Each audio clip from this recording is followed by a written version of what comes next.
बिस्मिल्लाहिर्रहमानिर्रहीम, अस्सलाम वालेकुम। इस वक्त पूरी दुनिया देख रही है कि पाकिस्तान में क्या नया तमाशा हो रहा है। अगर आप आज से तकरीबन 2-3 हफ्ते पीछे चले जाए तो पूरे का पूरा फोकस इस वक्त बन रहा था भारत के ऊपर। बार बार वो कह रहे थे कि पाकिस्तान हमला करने जा रहा है, चाइना हमला करेगा, हमारे अंदर से बगावतें उठेंगी। पूरी तरह एक माहौल तैयार हो रहा था। आज आप देखिए किस तरह आपकी फौज को इंगेज कर दिया गया है। चौकों चौराहों में गालियां दी जा रही हैं। जनरल बाजवा आईएसआई के चीफ को नाम ले लेकर एग्जैक्टली जो इंडियन मीडिया करता वहां से आपको गालियां देते हुए ये नजर आ रहे हैं। इस सूरत हाल में कैप्टन सफदर की जो गिरफ्तारी आई है, इस पर सारे का सारा इल्जाम इन्होंने पाकिस्तान के इदारों पर डालना शुरू किया। सबसे पहले तो आपको एतजाज हसन का क्लिप सुनवाते हैं, फिर उसके बाद आपको बताते हैं कि असल सूरत हाल क्या हुई। नवाज शरीफ अपने मकासद के लिए अपने आगे पीछे सबको धोखा भी दे सकता है और क्या कुछ कर सकता है। ये जरा क्लिप सुनिएगा एतजाज हसन का कि किसका फोन गया था नवाज शरीफ को। उसके बाद आपको बताते हैं कि असल में कैप्टन सफदर की गिरफ्तारी रियासत के कहने पर किस जगह से हुई या क्या मामला था। ये जरा सुनिएगा पहले एतजाज हसन का क्लिप। मैं ये अर्ज कर रहा हूँ कि नवाज शरीफ ने रजाकाराना तौर पे अपनी मर्जी से नाम वापस लिया है, इनकार किया है तकरीर करने को। और उसकी वजह जो है वो ये है कि इनको एक टेलीफोन गया है जीएचक्यू रावलपिंडी से एक ब्रिगेडियर साहब का कि आपने तकरीर नहीं करनी, वरना इन्हें अगर तकरीर करना चाहे नवाज शरीफ तो इनको कोई मौलाना फजल रहमान रोकेंगे, बिलावल रोकेंगे, इनकी बेटी वो रोकेंगी। कौन रोकेगा इनको अगर ये जलसाज पे तकरीर करना चाहे। ये खुद इन्होंने अपनी हैसियत सबके सामने दिखा दी है जो इनकी हैसियत है। और जो नारे लगाने वाली ये हैसियत तो इतनी है ना कि एनआरओ करके, सबसे पहला एनआरओ करके और सऊदी अरब भाग गए थे अपने साथियों को छोड़ के कैद में, निसार अली को छोड़ के, ख्वाजा आसिफ को छोड़ के, उनको गौस अली शाह को छोड़ के, मुशाहिद हुसैन को छोड़ के अपने खानदान को लेके और चले गए थे। कल इनका मूड और था, आज इनको टेलीफोन आ गया है कि आप ना करें। छोटे भाई जो है वो जेल में बैठे हैं। असल में बात यह है वो अपनी मर्जी से जेल में बैठे हैं। ये मेरी बात याद रखें। ये वाकया है कि उन्होंने अपनी दरखास्त जमानत वापस ली है, आज खुद वापस ली है। जब आप अपनी दरखास्त जमानत खुद वापस लेते हैं तो इसका मतलब है आप जेल में रहना चाहते हैं, और ऐसे माहौल में जेल में कौन रहना चाहता है। आपने सुना।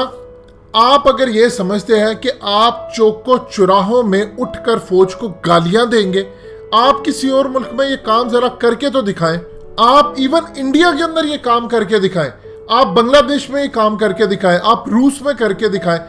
हकीकत टीवी का new channel science and health launch कर दिया गया है। कंप्लीट वीडियो देखकर नीचे डिस्क्रिप्शन में लिंक दिया गया है, इसको जरूर सब्सक्राइब कीजिए और हकीकत टीवी का साथ दें। शुक्रिया। आप जरा सऊदी अरब में करके दिखाएं, आपका नामो निशान नहीं मिलेगा आपको। आप करके तो दिखाएं वहां पर। आप सिर्फ इतना ही वहां पर कह दें कि मोहम्मद बिन सलमान ने महंगाई की है या पुतिन ने ये काम किया है, या आप उठकर कह दें कि ईरान के सदर ने ये काम किया, वो किया। उसके बाद आप देखिएगा आपके साथ होता क्या है। आपने तमाशा पूरे मुल्क के अंदर बनाया हुआ है।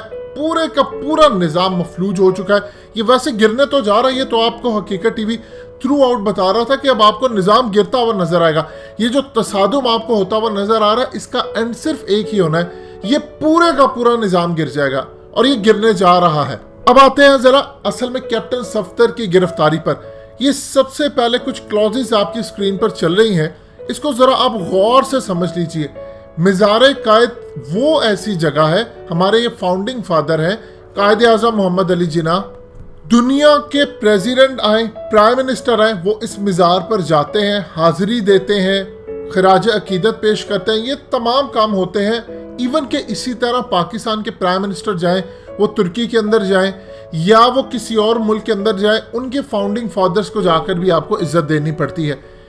अब इसके कुछ रूल्स हैं। आप अगर मज़ार कायद के ऊपर जाते हैं और वहां पर जाकर हुल्लड़बाजी करते हैं, आप कोई मीटिंग करते हैं, आप ऊंची आवाज में गुफ्तगू करते हैं, आप जानबूझकर नारे मारते हैं या इस तरह की बेहुरमती करते हैं जो कि कैप्टन सफदर अवान ने की, जो कि खुद फौज से जिनका ताल्लुक रहा है, तो आप जानते हैं उसकी सजा क्या है? 3 साल उसकी सजा कैद है, फाइन है, या आपको दोनों जुर्माने हो सकते हैं। अब इस सूरत हाल में ये कहना कि वो जी ISI ने उस पर दबाव डाला था, ये फलाने ने दबाव डाला था, ये रियासत का फैसला था और रियासत ने इंप्लीमेंट करवा कर अपना फैसला छोड़ा है। उसकी वजह क्या है?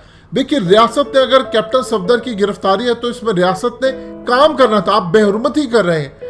आप अपने माँ बाप की कब्रों पर जाएं और वहां पर जाकर जरा हुल्लड़बाजी करें। ये जाकर जरा कलसूम नवाज की कब्र जो इन्होंने लाहौर में बनाई है वहां पर जाकर आप हुल्लड़बाजी करें तो फिर समझ आती है कि आप हर जगह पर ये काम करते हैं। कायद-ए-आज़म की आप मज़ार पर जाते हैं, वहां पर जाकर आप हुल्लड़बाजी करते हैं, वहां पर बैरून ममालिक के क्रिकेटर्स आकर वहां पर कोई ऐसे खराज अकीदत पेश करते हैं कि दुनिया देखती है।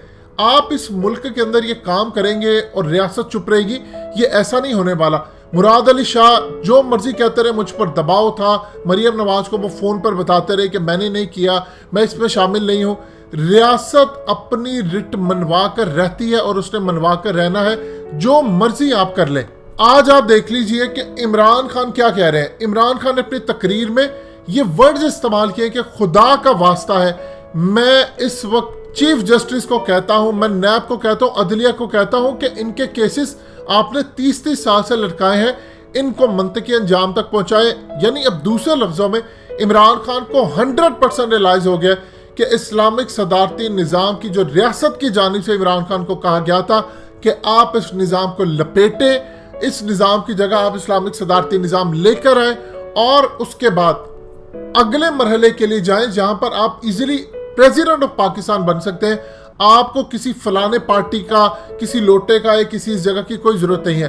अब इमरान खान ने अपनी तकरीर में कहा है कि मुझे बहुत ज्यादा अफसोस होता है जब मैं ये देखता हूं कि हम इनका एहतसाब नहीं कर पा रहे। अब इमरान खान सरेंडर करें इस निज़ाम के आगे, और हो सकता है वो जब ये तसादुम बहुत ज्यादा बढ़े तो वो खुद ही इस निज़ाम को पूरी तरह लपेट दे। ये निज़ाम जाना है, इमरान खान चाहे या ना चाहे, इससे कतन कोई फर्क नहीं पड़ता। ये निज़ाम पूरी तरह जा रहा है, लेकिन अब इमरान खान को समझ आई है। लेकिन ज़हन में रखिएगा, इतनी लेट समझ आने का मतलब यह है कि अब तीसरा साल आ चुका है उनकी हुकूमत को। अब वो कह रहे हैं कि हम अदलिया को कह रहे हैं कि खुदा का वास्ता आप इन केसेस को करें, आप जो मर्जी कर ले। इतने लूप होल्स हैं इस निज़ाम के अंदर कि चाहे अदलिया अब जितनी मर्जी कोशिश भी कर ले मेरिट पर फैसले करने की, लेकिन इस निज़ाम में इतने ज्यादा लूप होल्स हैं कि आप कहीं ना कहीं से बचकर निकल जाते हैं। देखिए, जब आप अल्लाह का निज़ाम नाफिज करते हैं तो वो जो कानून आपको दिया जाता है वो इस कायनात के बनाने वाले क्रिएटर की जानिब से दिया जाता है, प्रॉफिट मोहम्मद सल्लल्लाहु अलैहि वसल्लम की जानिब से दिया जाता है, सहाबाए किराम की जानिब से दिया जाता है। उन्होंने इंप्लीमेंट करके आपको खिलाफत रास्ता का निज़ाम दिखाया है कि इस तरह निज़ाम चला करते हैं जो अफगान तालिबान नाफिज करने जा रहे हैं। इस सूरत हाल के अंदर आपके मुल्क के अंदर वो निज़ाम जो इंसानों का लिखा हुआ है, आप बता दें इंसान क्या अक्ल कुल है? इंसान के हाथ का लिखा हुआ जब आप निज़ाम डालते हैं तो उसमें गलतियां तो रहेंगी।